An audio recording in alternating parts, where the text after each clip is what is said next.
right, guys. Well, we'll go ahead and get started. This will be Ashley, are we recording? We are. Okay, so we are recording officially. So we'll upload this to our YouTube profile and send it out to everybody so that you'll have a reference to be able to go back. And then we'll also send out all of these slides as a PDF. So you'll have these and the hyperlinks that we have included in here too. So welcome. We're excited to talk about people today and networking. A little bit different sometimes when you're talking to IT people, and IT audience don't always spend a lot of time talking about the people side. But I think a lot of us have learned through our own job searches, and as Ashley, Katie, and I have been coaching so many people for years on their own job seeking process, that so often it's not just about what you know. It's kind of the cliche line, right? But it's about who you know. And so we're going to talk about how to make a big list of who you know, thinking about people you may not have originally thought of, what to say to these people to reach out to them, some online tools to be able to use to do that as well, how to do some of this in a 2020-ish, 2021 world, where you may not have as many resources as we've normally had to connect with people. And as usual, guys, feel free to post any questions in our chat. We'll be monitoring that, and then we'll have a big time at the end as well for questions. So thanks for joining. Let's get going. Let me make sure I can click my next button. All right, so here's who we have today to help answer your questions and talk to you. I am Kristen. I joined the ACDS team back in November, had some programming IT experience, about 7.5-ish years in a corporate IT department, and came over to the nonprofit world. I love people, so I really love kind of combining that IT tech background and then the people part to merge it all together for what I do every day. Ashley, you want to introduce yourself? Well, sure. Ashley French, Director of Talent Acquisition. I come from the staffing agency side and spent 7 years in telecom IT recruiting. And then I also added in the chat, direct any technical questions to our in-house coder / recruiter, Kristen. She is the best resource for those. So definitely tap into her brain today for any of your IT technical questions, in addition to networking tips. Sure. And then Katie.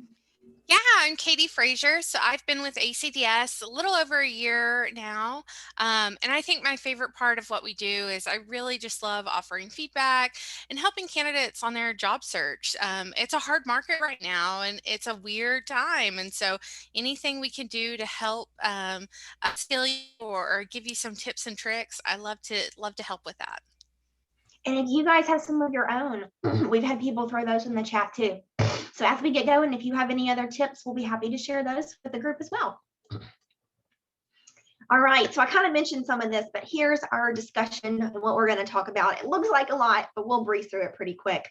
We're going to define networking. What does it even mean? And what is it maybe not that you may think that it is, but not really?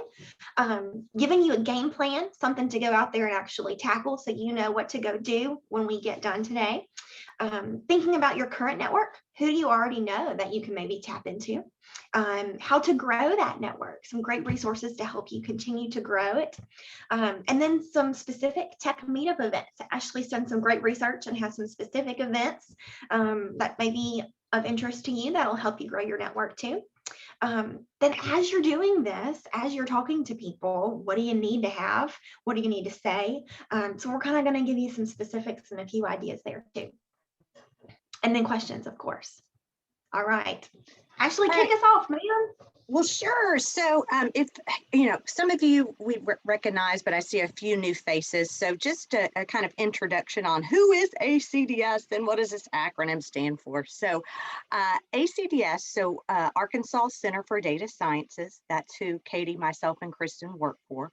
We are a nonprofit. We were created about 2 years ago, really to help the state of Arkansas retain and grow IT jobs to the state. Over the past 5 years, we've seen a trend of companies within Arkansas relocating their IT departments or job functions to other states such as Austin or even Silicon Valley or New York. And, with the feedback of saying, I can't find the right technical skills in Arkansas. So our mission is to, recruit folks to the state, in addition to really focus on how do we upskill the technical, technologies and softwares and programming languages that our current employee base has to offer employers. And so, one program that we're currently working on is Reskill Arkansas. This is through a partnership between the Office of Skills Development and Arkansas Department of Workforce Services.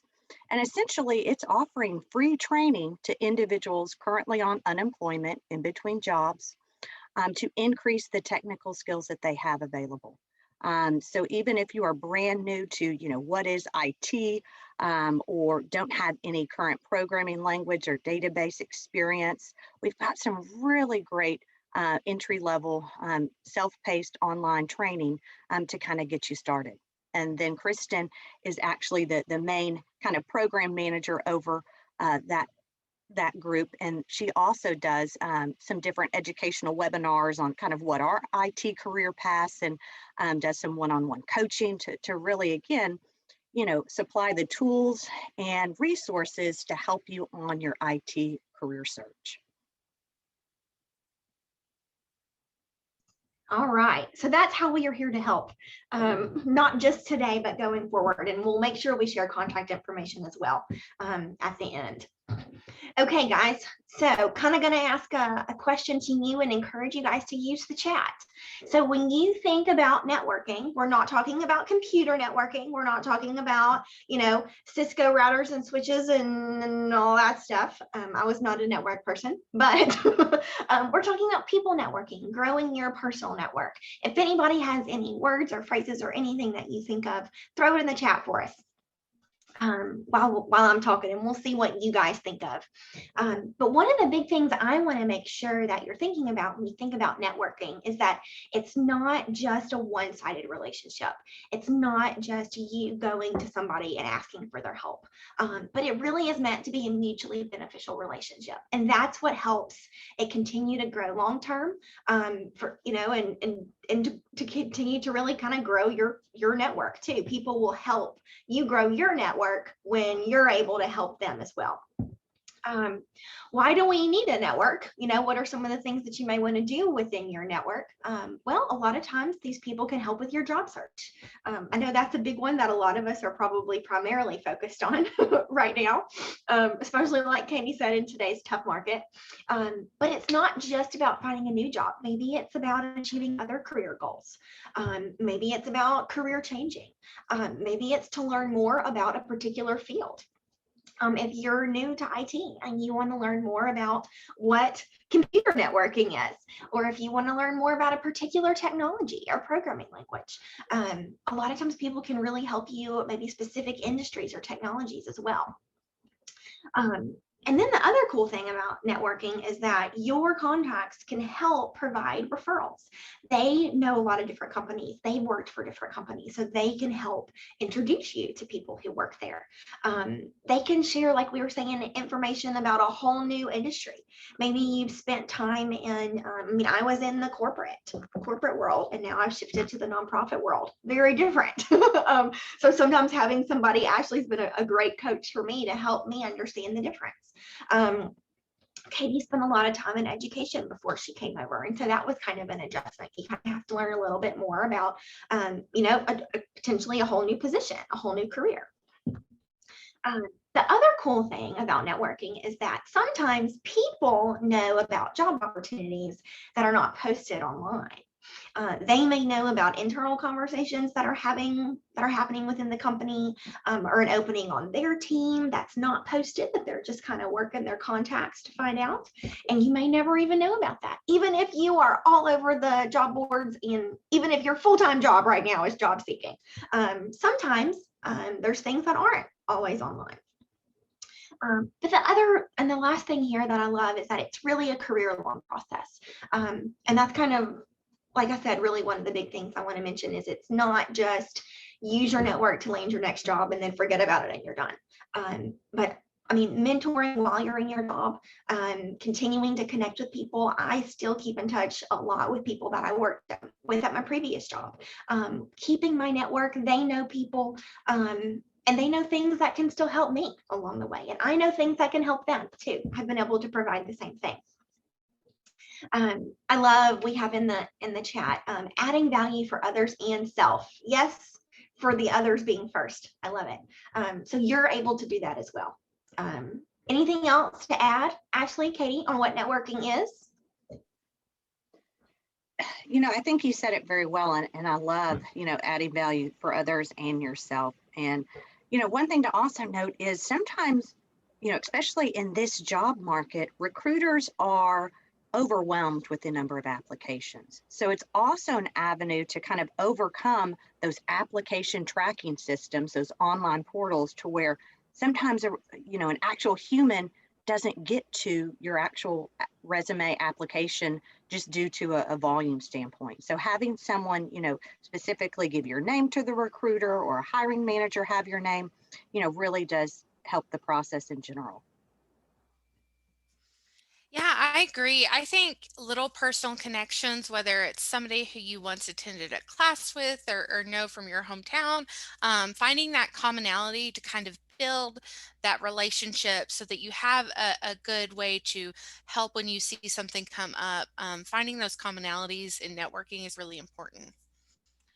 The other thing I just thought of as Ashley was talking is that your network can help you with your job applications. I have sent cover letters and resumes to people who I trust, who work in other industries, who've seen a lot of resumes or different types of resumes, and they've helped me give me feedback on my resume, or if I should include something or not. So that's another potential way that your network may be able to help you specifically, a little bit more detail into that job search. But the big thing we want to focus on, that it's not you using them to help you get a job and then quitting that relationship. So don't ghost your network after you get the one thing that you may want out of it. But we encourage you to think a little bit more than just, what's the one thing that you need from people right now. All right. So why is this important? We have some numbers. We got to bring a little bit of IT data into this somehow, right? So LinkedIn, I'm sure, and I hope everybody has heard of LinkedIn and has a LinkedIn page. But about 35% of people that were surveyed mentioned that a casual conversation on LinkedIn messaging led to a new opportunity. How about that? Just being on a social media site and having a casual message. It wasn't even meant to be, like a job application. It wasn't even officially applying to a job and putting all that effort into stuff, but that's eventually led to a new opportunity. And then I love this stat. 80%, that's an overwhelming number, guys. 80% of job seekers have said that their network helps them find work. And I love it. I mean, people know about opportunities, like we said. So, and you have a bigger network than you may think that you have. So we'll get into that here in a minute. All that to say, this is good, useful stuff. Okay, so here's our quick and dirty game plan, guys. We're going to go into detail on all of these as we keep going.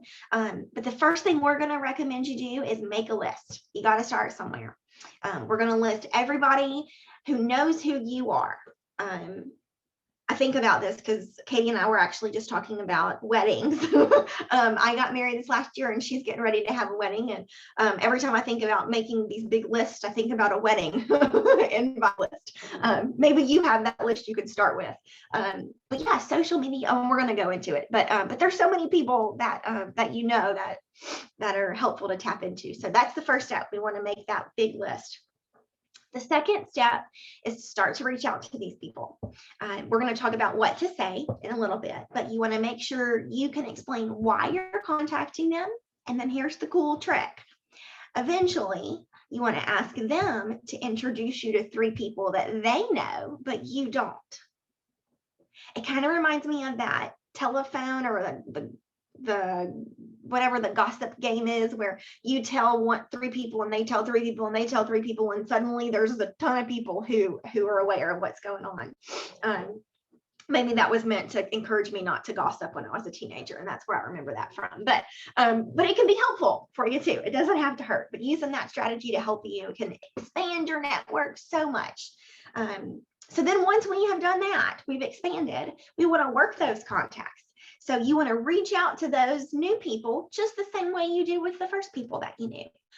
Maybe your network, the person you know, will help do that introduction for you. You want to keep in touch with your original contacts for sure. Don't want to forget about those guys. And then you just kind of keep going. The process continues. Eventually, just based on the law of numbers here, you're going to come across somebody who needs someone just like you. And you may be able to help someone, and probably will be able to help someone as well that you meet too. Once again, that mutual relationship. So don't forget to give and take. It's a little bit of both. So that's our game plan. Yeah, phone tree. Thanks, Katie. So we're going to start with our list. We're going to grow, and then we're going to keep working all of these people, and then eventually we're all going to have some great connections and some great progress that's going to happen. Sounds pretty easy, right? All right, guys. So let's start with this current network. I get kind of excited when I start thinking about this, because look at how many different people there are that we may not be thinking about to write down. Katie, your wedding list may grow once you hear about some of these other people that we're mentioning. So for me, the easiest place to start is family. These people probably know more about you than you want them to, so they'll especially be able to help and know what opportunities may work and be good for you. So for sure, thinking about your immediate family. Parents, children, siblings, where do they work? Are you interested in any of those companies or any of those types of careers? You may already be leveraging them, but maybe you're not asking them to introduce you to more people. That's one of the big tricks to growing that network. Maybe extended family, reach out to those cousins, reach out to the aunts and uncles. If you don't have a lot of those, that's okay. Some people I know have enormous, huge families. Think back to maybe a family reunion that you had, and who was there that you don't remember who they were, where they live. Maybe a good excuse to connect with some family too. Don't forget about crossing generations. So maybe not just think in your line, but people who maybe you're about to retire, who've been in the industry for a little bit longer than you. And they've got probably a whole lot of people that they've worked with throughout their career. Or maybe people who've just graduated college or are job seeking. They may have a lot of contacts from their colleges or from as they've been applying to jobs. Who knows what other companies or information that people at every level may know. And then your spouse's family too. And that you may be considering that your immediate and extended family too, but don't forget about, if you're married, the other side of the family as well. Okay, so then we'll go to friends. These people usually love you, maybe as much as your family too. So they're a great one to include. Don't forget to think about friends at all the different stages in life. I'm still friends with people I went to kindergarten with and went to preschool with. If you have some of those super lifelong friends, they'll really know you. They'll know stuff that you wish they didn't know. Then you'll have maybe, high school friends, college friends. I have my first job friends, all the different stages in your life. Think about different places you may have lived. If you grew up in one area and there were neighbors or other people, friends that you had there.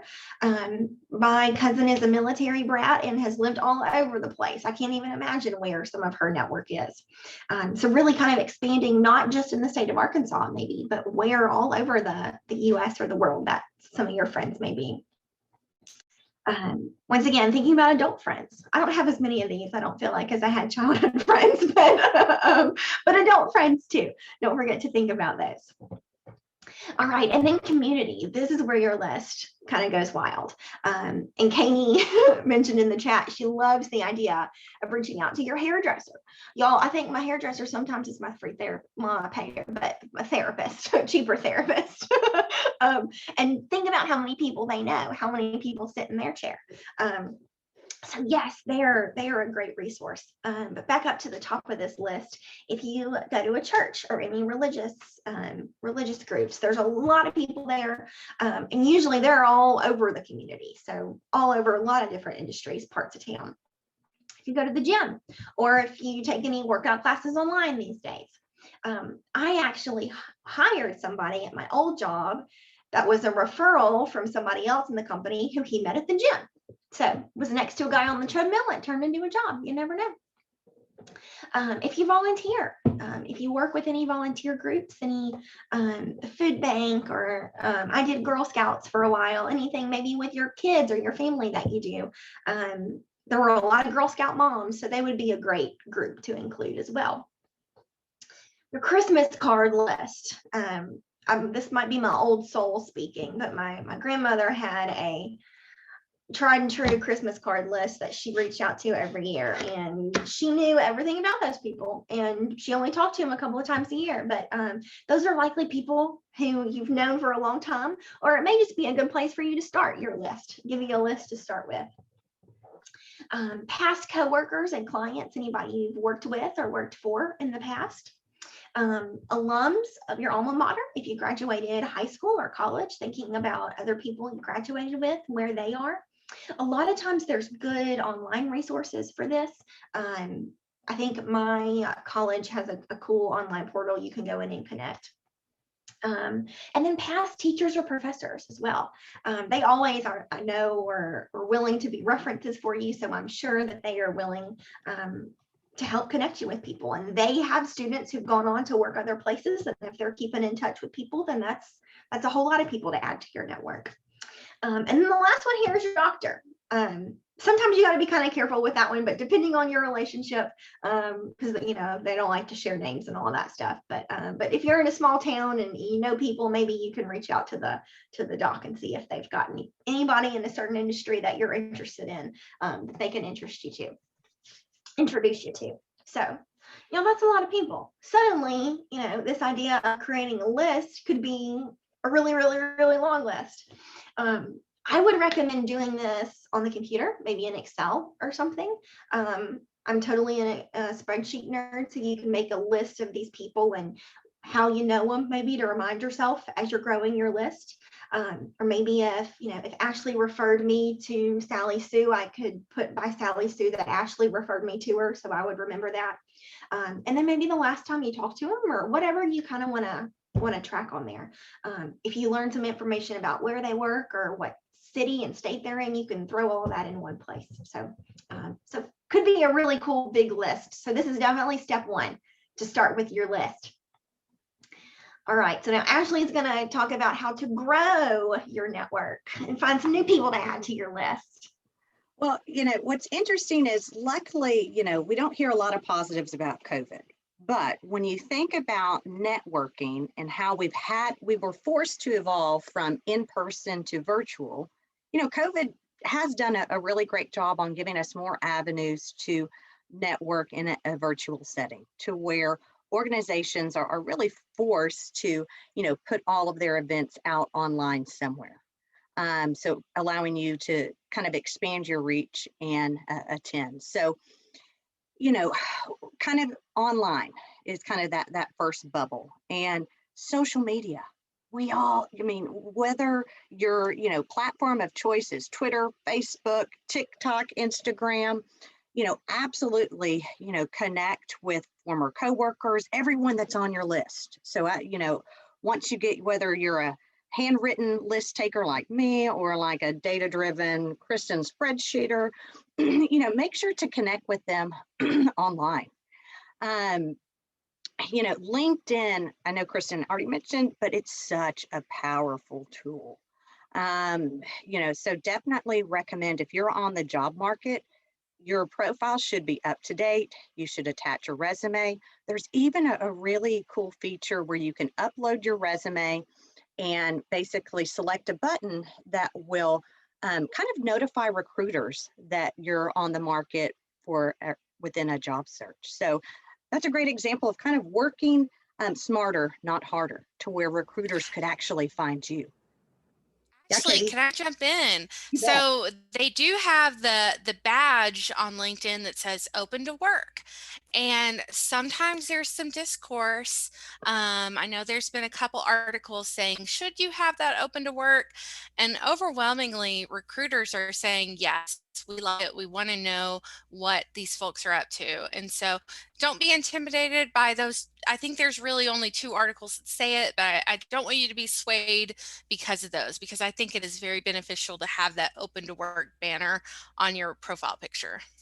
And to me, what would it hurt? Why would anyone not, Exactly. how now, if you're currently employed and you don't want to have your current employer, I probably wouldn't do the badge, but you can do the kind of recruiter view, and typically only recruiters, and LinkedIn is so smart that it actually will block it to recruiters at your current organization if their LinkedIn profile is up to date and all that. But definitely utilize that tool. And one thing to also consider is organizations online, so their Facebook pages, their LinkedIn pages. Interact with them, follow their pages, comment, do more than just like. A like is kind of just the easy button. If you want them to know your name, and at my previous position, there was a marketing team that ran our social media, and occasionally they would send me a name. Hey, do you know this individual? They have been commenting some really cool things on our career site or our social media pages. So it never hurts. So the more valuable ad, speak to the article, oh, it was really interesting to see this fact that you shared. So think about valuable interactions in addition to, your network. So again, instead of just liking, make a comment that is specific and kind of valuable, so they remember you and kind of think of you. Events. So there's a ton of great events out there. ACDS hosts a monthly Tech After 5. It is a pure, virtual BYOB out of the comfort of your own home. And it includes, typically we have at least one company that is hiring that will come and kind of sponsor or tell us about the technologies or cool things that they're doing. And it's really just a fun way to meet new people. In addition to meetup groups, let me see if I can put the meetup group in the chat, and we'll actually have a slide with some upcoming events. But Meetup.com, it's not a dating app. I'm not, trying to hook you up in the dating space. It is purely, online organizations within the like interest. And you can actually sort it specifically by tech and then kind of sort it with your zip code. Great opportunity to kind of expand your network. And, whether that's nonprofit, join something that you're passionate about. Kind of my one, I don't want to say homework item, but maybe one suggestion or takeaway from today's event would be to challenge you to join one meetup group or organization that is tech focused, and then join one that is more interest, what you're passionate about. Maybe it's a nonprofit, maybe it is the Humane Society. Because I think at the end of the day, kind of like Kristen said, it's a numbers game. The more people the better to help your efforts and leads to success. So organizations, Chamber of Commerce. So fun fact, so how I hired Kristen. So we previously met at a Chamber of Commerce event 5-6 years ago, ran into each other over, the 5-6 years at different career fairs. So we kind of knew of each other. And then through a LinkedIn message last year, she was asking for an introduction to one of my contacts. I thought it ended up resulting in a job offer. My position was posted and it wasn't, anything she ran across. So another example of kind of how through networking was how, Kristen and I kind of kept in touch. In addition to, I had the wonderful ability to add her to our organization. There's also, maybe you're a football fan. Join your local alumni group or football virtual watch party. So lots of different options. At the end of the day, make sure it's something you're interested and passionate about. Don't just do it to kind of check the box. Tailor it to what you're interested in. All right, so let's talk more about Meetup.com. So Kristen added a few very specific upcoming events, and I'm going to add that in the chat with the tick. Oh, it looks like Katie already helped me out. Thank you for that. But essentially, you know, again, you're just going to sort by what you're interested in. Kind of a few tips to really help get the most valuable experiences. You know, challenge yourself to try to be on camera. You know, you want to really encourage people to remember you and make that personal connection, especially in this virtual world. And trust me, I know I don't always like being camera ready. Sometimes I like to be in my hoodie and sweatshirts. At ACDS, we actually have a No Zoom Friday where we get to all be off camera. Yep, Kristen likes it, Katie likes it. You know, and kind of after each event, think about connecting with them on LinkedIn or GitHub. You know, send a LinkedIn connection request referencing how you met them. You know, mention something that you remember from the conversation. You know, you could even say, you know, I'm looking for these type of job opportunities. If you hear of anything, if it gives you the option to attach a resume, even bonus points for that. You know, I've had a couple of job seekers get some volunteer projects out of, you know, we've got an individual with some engineering background and he's looking to expand into, you know, a few different areas of expertise. He doesn't have that experience yet. So he's looking for kind of volunteer projects to add to his resume as experience and expertise. You know, at these meetup events, typically there's going to be some type of speaker. You could absolutely connect with the speaker. Thank them for their time. Reference something. It was so interesting to learn about, you know, how you're using R and machine learning to do XYZ in your organization. You know, if there's ever an opportunity to job shadow or help with a project, I'd be more than willing to volunteer my time. Just a few different, you know, kind of examples. You know, so just to kind of point these out, so we have a Northwest Arkansas Linux user group. That's definitely a great opportunity for anyone targeting, you know, the IT kind of cybersecurity generalist sector.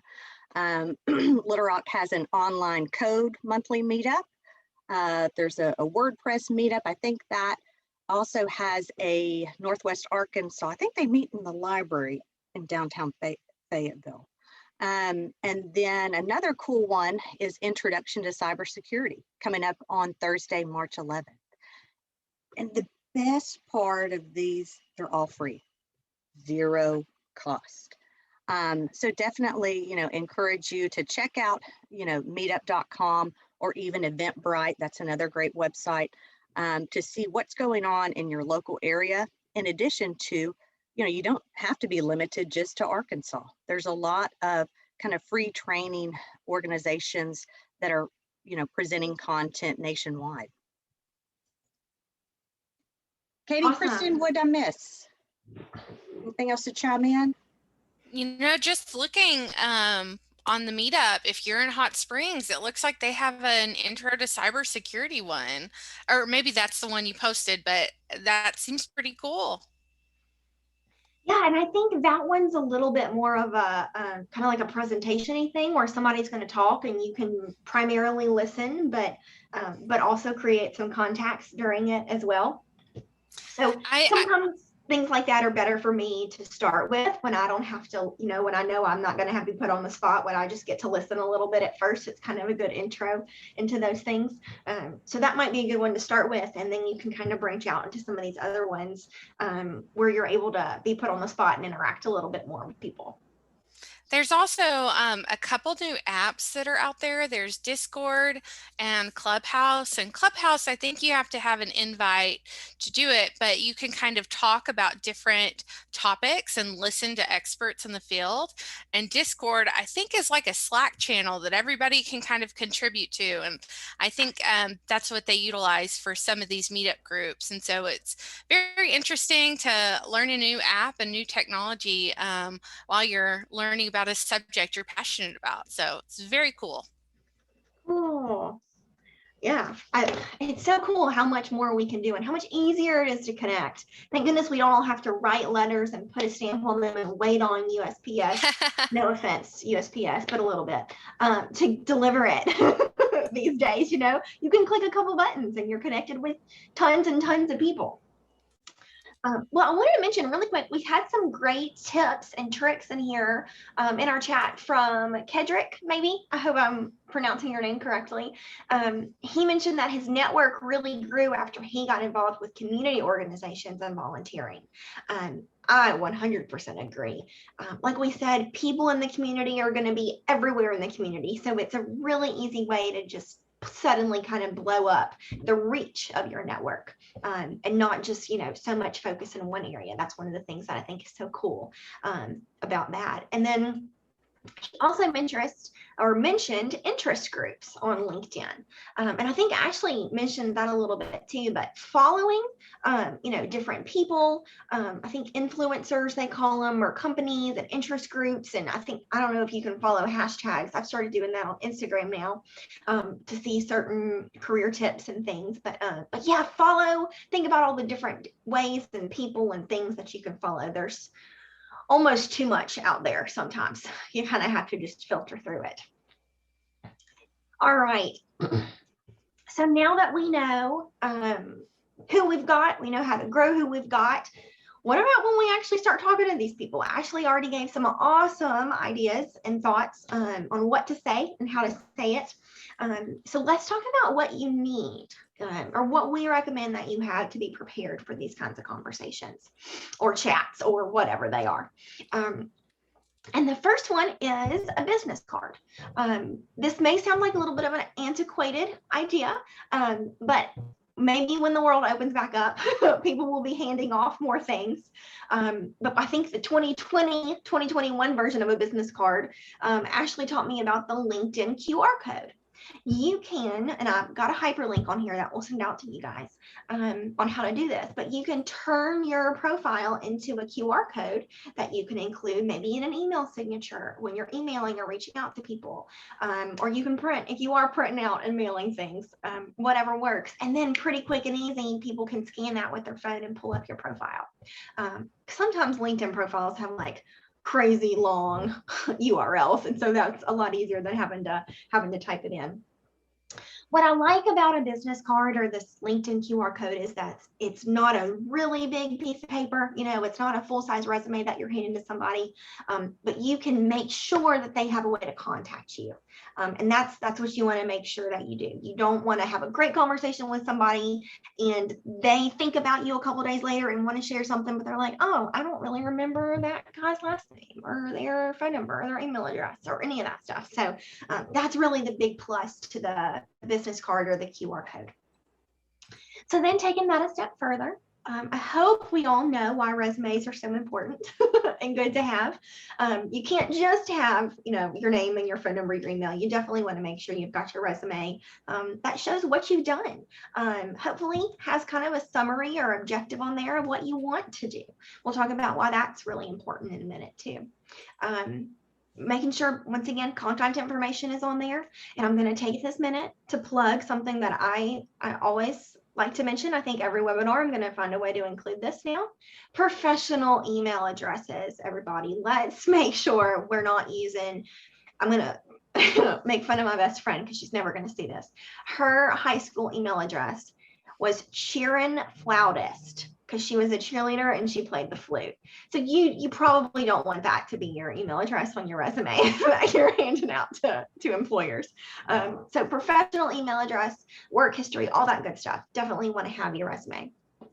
Now the elevator pitch. I know a lot of people kind of get nervous about this elevator pitch, and we're going to talk about it more in detail. For those who don't know, an elevator pitch is meant to be pretty short, sweet summary of you, that who you are, maybe what you're looking for, that you could give on an elevator ride. That's where the name comes from. So if you got on an elevator with some executive in some building and you had your masks on or were socially distanced, it was a big elevator, I don't know, the 2020 elevator pitch, and rode up to the top floor just in that amount of time, what would you be able to share? You don't want it to be too long. And then we also recommend having a video chat app. Obviously, you guys have already started that because you're on Zoom with us. Making sure that you have a way to put yourself on camera, if possible. Phone is an easy way to do that. We're always going to recommend for interviews or for more formal conversations to kind of be on a desktop, so your phone's not moving around and you're making people sick from your camera views. But Zoom is free. You can have a free Zoom account. I think talk to Katie, Ashley, do y'all know anybody in the chat? I think 40 people or 40 minutes for sure. I'm not sure 40 what the minutes, limit is. 40 minutes. I believe. Mm-hmm. If there's a limit on people, but 40 minutes is for sure long enough to get going. And you can always jump back on a separate call after that. Google, if you have a Gmail email address, which is free, you can have a Google Meet account and just sign into that with your Google account, and that's free as well. Those are, I think, are really the two most popular that we use a lot of times. FaceTime, if you're an Apple user, just remember that not everybody is. I'm not, so you wouldn't be able to FaceTime with me, but I think Zoom and Google, you'd be able to cross platforms. All right, so that's what we want to make sure we have prepared. And by the way, Ashley, Katie, and I are all here to help with resumes. If you want us to look at your resume, Katie loves it. She has so much fun. So you saw the hands going up there. I do. I love it. I'm a resume snob. So we will be happy to look it over, give you just an outsider opinion. What do we think about the layout, the font, the content? What should you add or remove? Is it too complicated? Whatever, all that jazz. All right, so now, what do we say? And like I said, Ashley already started this off a little bit, but let's dive into this elevator pitch. What do you want to say? How do you want to say it in your elevator pitch? You want to be human. You want to be friendly. You don't want to sound like a robot, like you practice your pitch over and over in front of the mirror, and this is what you're going to say. Ta-da! You definitely want to be sure that you sound like a human. Because that's how people are going to want to continue that conversation with you later. So as briefly as you can, telling your story. This is how people connect. Maybe talking about where you grew up. That might be, oh, I grew up in Mississippi. Oh, I went there for this trip. And you never know where the conversation could carry on. Or if you were a military brat. I know we've got a couple people in our team who've lived all over the place. Oh, that's so cool. Where have you lived? My uncle, you never know where these things kind of can connect you with people and take you off on things. Education. If you have a completed degree, that's a good thing to include. Finished your associate's degree in IT this long ago, or whatever you've finished or you're working on, if you're in progress. If you're taking any online courses, maybe you want to throw that out there, having some fun online, learning some new languages right now. Any important work experience. I kind of like to figure out how to sum up some work experience. You don't want to go too deep into this here. That's what your resume would be for. But saying that you spent some time in the retail industry. Oh, retail, yeah. Used to work retail when I worked at Walmart, going through college or high school, and all kinds of little things may give you a connection with people. Family, may want to talk about family. If you have, some kids, want to talk about you have 2 kids, or you're just got married, or that's a thing that I kind of bring up. You might have noticed that kind of helps connect with people, makes you feel more human. It's not all about the work all the time. There's other things that go on in life too. And then hobbies. I know we're in Arkansas. If you're in Northwest Arkansas and you don't have a bicycle, do you really live in Northwest Arkansas? No, I'm just kidding. I know that's a big thing up there. Photography. These are kind of COVID friendly hobbies too, aren't they? I'm an old woman. I like to craft. I have all my craft stuff over here. So whatever hobbies that you may be into, that's a cool, easy way to connect with people too. I know that's a lot to say in a pretty short pitch, but you'll kind of figure out if any of those things spoke to you, or that you're like, oh yeah, this is the cool, unique thing about me. That's what you want to be sure to include. If you are career changing, I know a lot of our audience often is, you want to make sure you're sharing what you're looking for. And that's the really important part there. Are you looking for an entry-level opportunity? Are you looking for a programming job? Are you looking for a cyber job? Are you looking for an apprenticeship? That's a good word to throw out. ACDS definitely knows that one. We're working on making sure everybody knows that one. And then maybe a why do you want to do something different as well. A lot of people, we had somebody who had worked in the hair industry for 20 years, and that kind of took a hit for a really long time. Last year, nobody could get their hair done, or at least not outside of their house. And so he decided, I've always loved IT. I want to take an opportunity and train into this. That is such a cool story. People can connect with that and understand, because they're like, oh yeah, I wasn't able to get my hair done for 2 months. You should have seen it. I had to wear a cap, or whatever. So it helps people connect with you, but it helps them also remember you and your story and what you're looking for. And then maybe why you're reaching out to them. So if you're putting something in writing, kind of going back to that, what you're looking for, and Ashley said it really well, probably better than I can now. Would love to connect. And I love the recommendation on shadowing, that you're interested in learning more about the industry, want to see if it's the right fit for you, how your skills can contribute, or whatever you want to throw out, that you're reaching out to them for. So that all of that you want to figure out how to say. No, I'm just kidding. But once again, just a couple of ideas for your elevator pitch. Maybe you want to jot some notes down and figure out what makes sense there to share. So once you make sure you've kind of got your introductions done, and maybe this is in person, maybe this is something written that you're coming up with that you can share out, you want to be sure to ask questions. Whenever we talk about interviewing, sometimes we talk about what percentage of the time the interview talks versus how much we want to let the candidate talk. Kind of think about that same mindset. Remember, you are asking them to help you. And so you really want to absorb and listen to what they have to say, which means you need to ask them good questions. Learn more about their career. Ask them about their career path. I bet you if you asked them if it was what they expect, 99% of the time you're going to hear a no. And you'll hear a really cool story to follow it about how they thought they were going to do this and they trained to do this, and then this happened, and then blah, blah, blah, blah, blah, blah, blah. If it's possible, it's a great idea to do some research on their background, LinkedIn, hello, and ask some targeted questions about, I saw from your LinkedIn profile that you were at Walmart for a while. Would love to hear about, what you did there, or how the retail industry changed in the time that you were there, blah, blah, blah, blah, blah, blah, whatever questions you can think of there. Maybe highlighting something you admire about them. Oh, I love how you were able to grow in your career and get into management, or I noticed how you shifted from, I'm pulling from my background, making myself feel good today, shifted from an IT to a people-focused career. Or if somebody's, I don't know, written a book or spoken at an event, or if they're a part of a club, something wonderful that they've done, or that you can recognize that they've done, throw that out there too. That helps create that relationship, and helps, I think helps kind of establish that you respect them and you see what they have done, and that's part of why you're asking for their help, helping to clarify really what you're looking to get out of the relationship a little bit. I kind of think of it, we've got down here as an informational interview. So learning about their position, what they do. A lot of people like to ask in interviews, I know, what the day-to-day looks like. That's a good question. Asking about the industry, asking about their employer, their advice on things, all kinds of questions that you can ask. And then don't forget the important one, the referral question. This one may not make sense to ask immediately. You might want to kind of create that relationship and establish it for a little bit.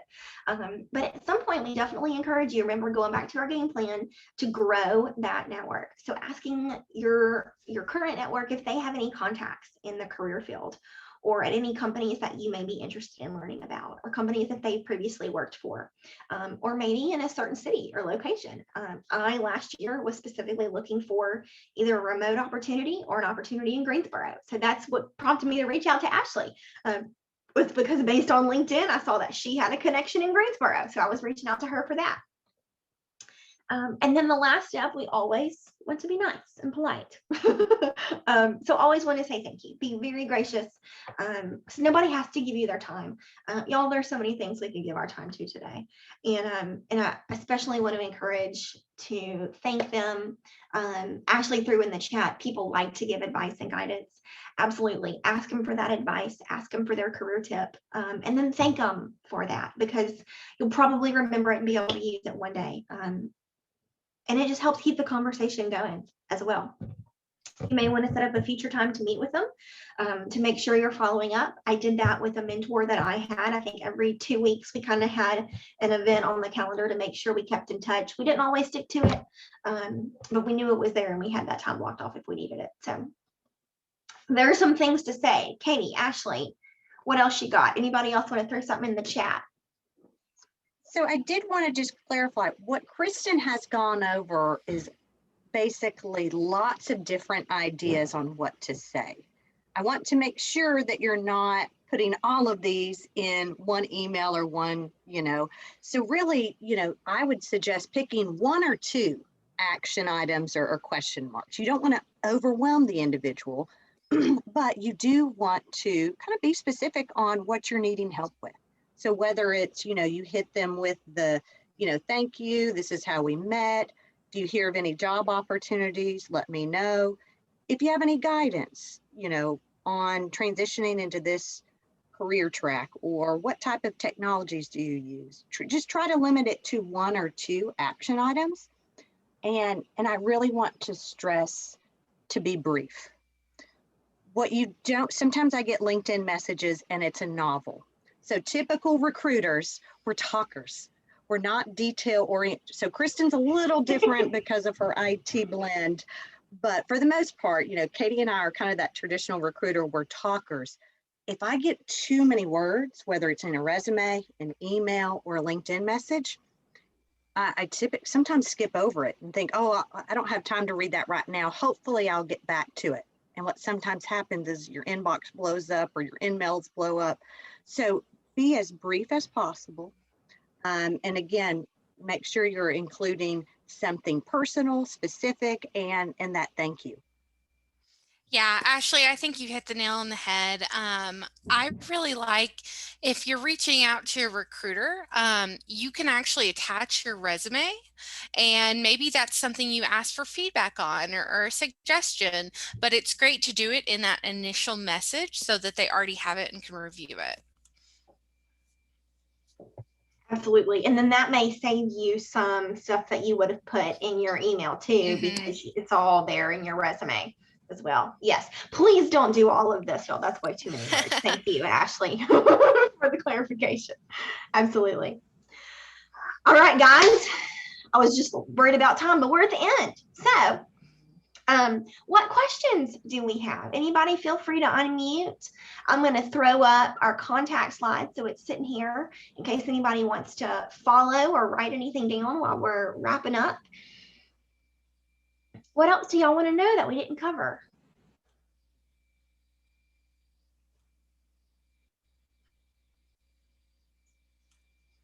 Maybe we just did such a great job. We talked about everything. No.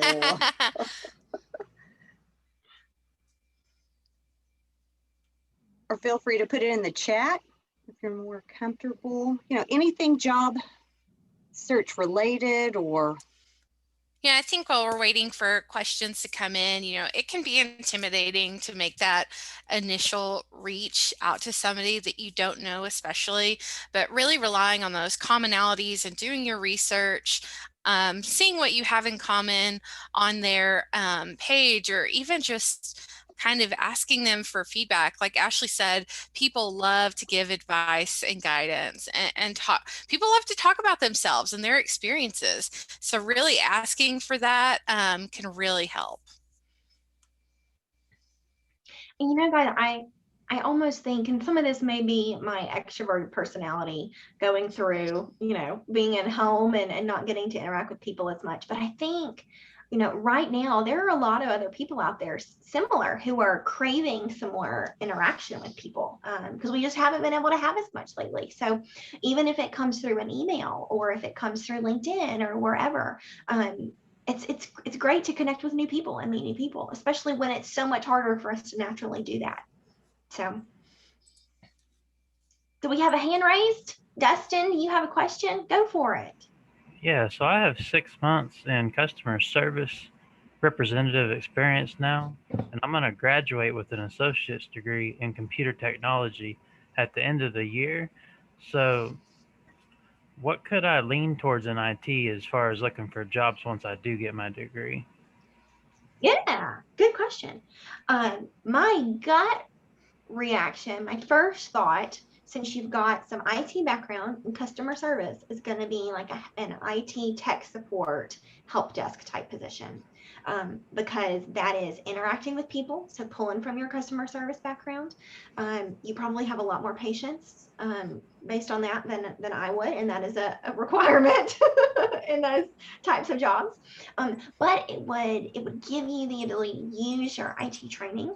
The other great thing about help desk tech support type positions is that you never know what kind of call you might get. So it exposes you pretty quickly to such a broad area of IT. You might get hardware questions, software questions, network questions. And then you kind of get to figure out, okay, well, I really kind of prefer these types of questions or this type of work. And that might help you continue to drive your career. I love starting off in a position like that, especially somebody with your background. Yeah, because the pandemic kind of changed everything for me, so I'm just trying to steer another direction with everything going on. Absolutely. Well, I'm sorry that it's been you've felt some effects from the last couple of years. I know. Yeah. I have myself. I think a lot of us for sure have. So you're not alone in that boat, if that's encouraging. But yeah, we're absolutely here. If you'd like to talk a little bit more, take down an email address here and reach out to us, and we'll be happy to chat with you about making sure your resume is ready for the types of jobs you're looking for. We also have, guys, we'll do a plug in here, on our YouTube page.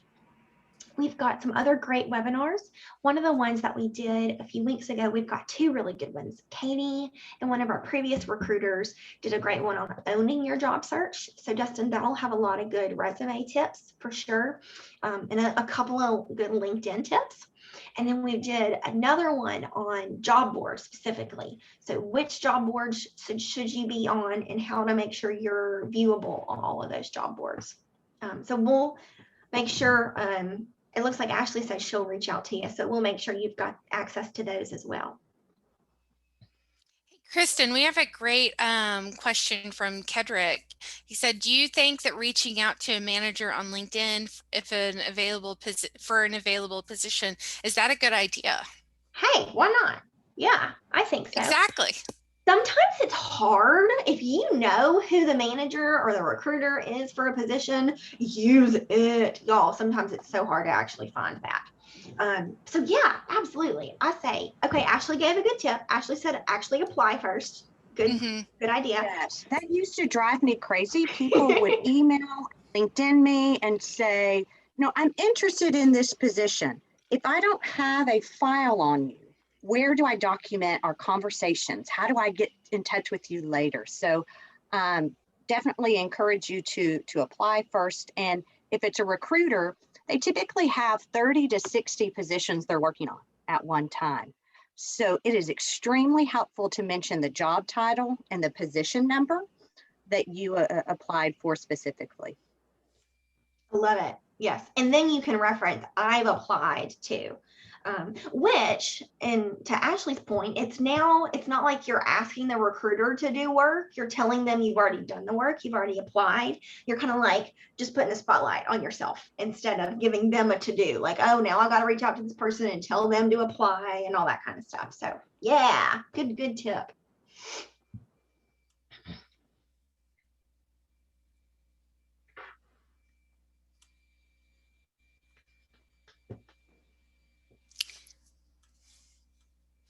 Okay, we have a couple questions. What's the best approach for part-time IT work? Yeah, good question. Well, first of all, Robert, going off of what we were talking about today, you definitely would want to be sure that as you're reaching out to your network, mention you're looking for part-time. We said, I'm going to go back to that slide really quick. One of the most important things here is, what are you looking for? That would be included in what you're looking for, part-time work. Number 2 is make sure it's on your resume. It's clear that that's what you're looking for. And then number 3, to actually find it, search for that. When you're on a job board, look for part-time opportunities. I see somebody else asked about remote. Same thing, look for remote opportunities. I think Indeed is probably my number 1 favorite job board. There's just so much there. And I think now, whenever I was posting jobs before from an employer, I had to mark if the job was remote or not. So that is a searchable field now. And you had to pick if it was a full-time or part-time or third shift or whatever. So those, on most of those job sites, on LinkedIn, on Indeed, those are searchable fields. So make sure that you're including that if that's something that's important to you, and that you're upfront about it for sure. Ashley, Katie, any other good tips there? Robert, a staffing agency, often they may have a contract position. Sometimes, part-time hours, or maybe you're open to if it's 40 hours for 4 weeks, whatnot. I don't know what area you're in geographically, but I really like working with Robert Half, or Tech Systems is a tech-focused one, but use them to kind of help your job search as well. Yeah, definitely. All right, guys. Well, I think our hour's about up. Thank you so much for some good questions here at the end. Gonna throw our contact information back up here. Feel free, call, email, follow us on social media for more events. We appreciate you attending today. Like I said, we will send out the link to the recording as well as the PowerPoint slides. It might be a couple days before we can get it up to YouTube, but keep in touch with us. We're here if we can do anything else, or if you have other topics that you're interested in learning more about. Would love to hear your feedback there too. Thanks, everybody. Have a great afternoon. Great rest of your day. It's not afternoon yet. I wish it was lunch. Yeah.